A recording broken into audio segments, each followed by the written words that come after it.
Greetings, mortals. This is Wizard Prang here, with a quick guide to the in-flight display in Eve Echoes. There's an awful lot of information being displayed here, and there's an awful lot of features that you may or may not be aware of, so I thought I would just cover pretty much everything on the screen. Hopefully I won't miss anything. Alright, the first thing to notice at the top left-hand side of the screen, a battery meter, a network meter, and your ugly mug. In this case, the face of one Barf Diarrhea Esquire, my alter ego. Now, if you click on anywhere in this area, that will bring up your main menu. We'll come back to that in a moment. Directly to the right of your face, you will see a waypoint marker and then a whole bunch of information.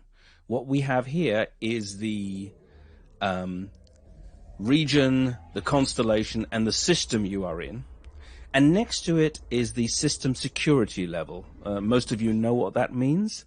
If it's a 0.5 or above, you are in a high-sec system where you are safe. You can't be fired upon. You can't be looted or pillaged or anything like that. It's a safe space for, well, everybody. And it's a no fire zone, unless of course you're firing against computer controlled enemies. Underneath that, if it's 0.4 down to 0, it's low security. You can be fired upon, but you are protected by stations and gate guns. Below 0, it's nullsec, which is basically no help at all. You're on your own. If you die, you die. Nobody's going to help you. Directly underneath that, we have some information about your location within the system. So, for instance, here we have an unpronounceable system. You're around Moon 18 of the 9th planet. So that's everything you need to know about where you are. The other thing to notice is if you select anywhere in this location area, that should bring up a star map. And where you come up on that star map depends upon where you select.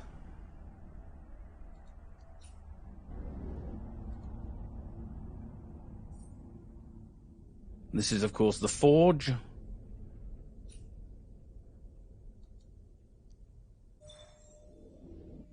Apparently it's all the same. You get the local map. Now, underneath there, we have 3 buttons. They may or may not be set up. If they aren't, you'll see a plus sign there that you can use to add a customized button. And you can have any 3 buttons from the menu. So the other way to get to that is to press and hold on one of these buttons. And that brings up the whole menu, but with little check boxes so that you can decide what you want to see. So let me get rid of all of those. Now when we come out, there's nothing there. So now we can go back in again. The first one and it goes in order. The first one is inventory. Everything freezes when you're moving from one system to another.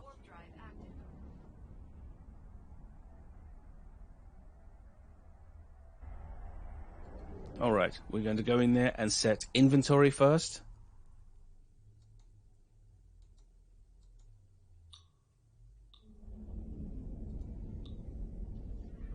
Then, let's see, what else do we need? Skills and encounters.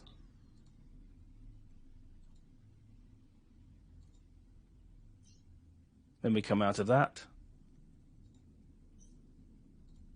And for some reason, our autopilot got turned off, but I'll turn that on again.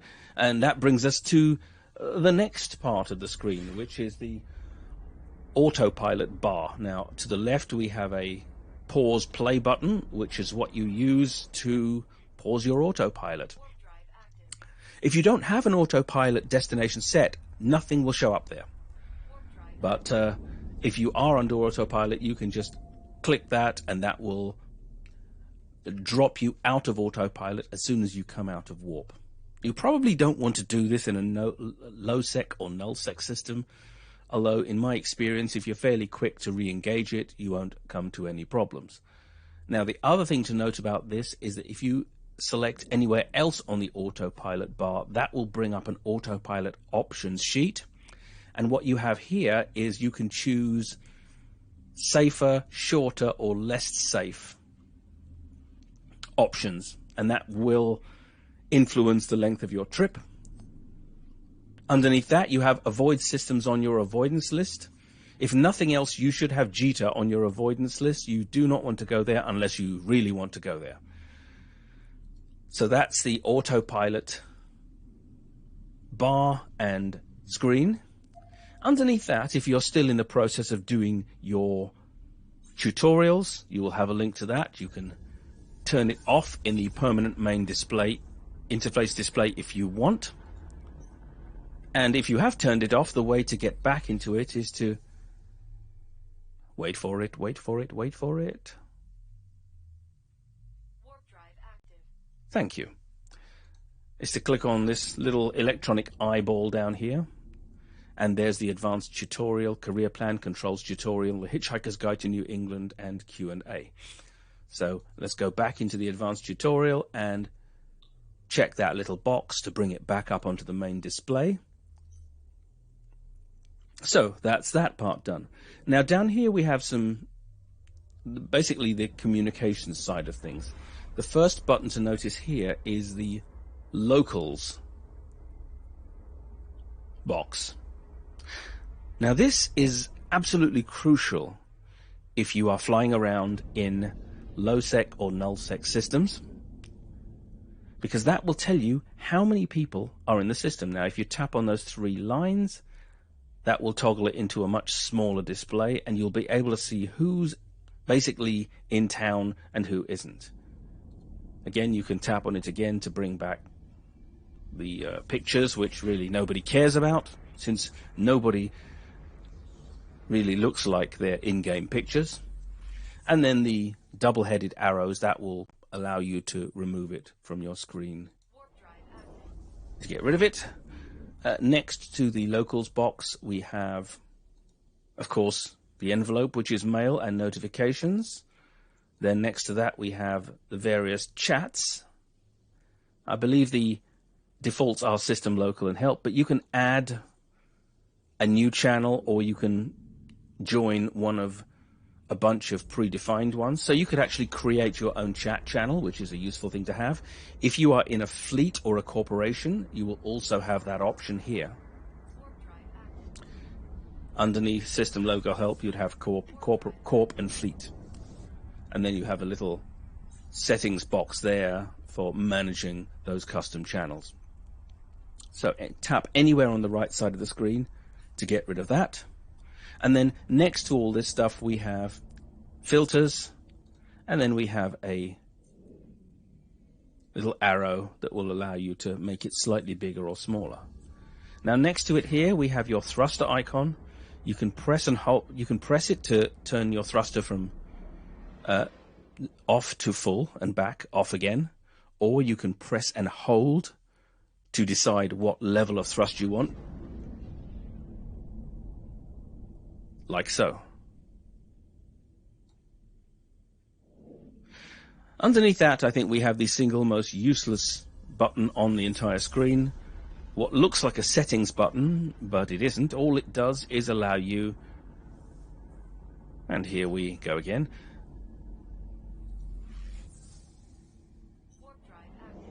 All it does is allow you to take screenshots. Screenshot taken. How nice. And you can share it on Facebook or Twitter if you are that way inclined. Next to that is your main screen. You have, on the left, you have the three rings, which are your shields, your armor, and your hull. At the bottom, you have what's basically a speedometer, and underneath you have a digital readout of how fast you are going. And on the right side, you have your capacitor charge.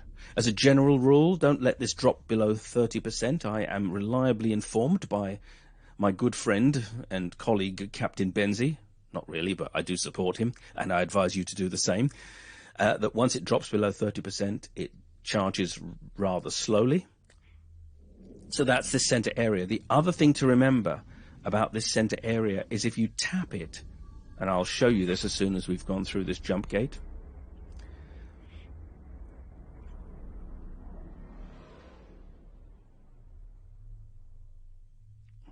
It will allow you to zoom in and zoom out. So tap it once, zooms out, tap it again, zooms back in again. Down here on the right we have your weapons and specials and drones activations. And then on the right hand side we have this eye symbol. Now this allows you, this is basically your scanner readout.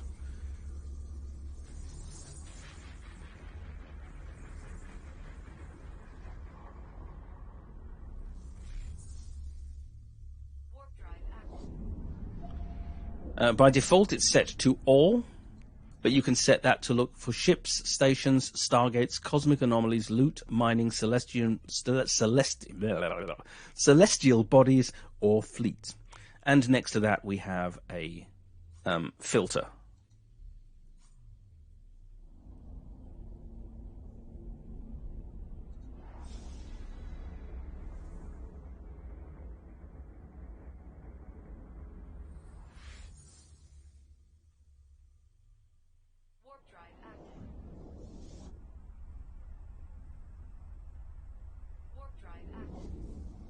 I've always wondered why she says warp drive active twice. I heard you the first time, ma'am. So here we are looking at all, and we can just change that to... That was a really fast jump. I thought we just came out of a jump. Warp drive active. And if we change that from all to, say, stations, we can see that this particular system only has 2 stations, not just 1. And there we come back to the beginning, and that's the end of this video. I hope you found it informative in some small way, and I will see you on the next one. Bye for now.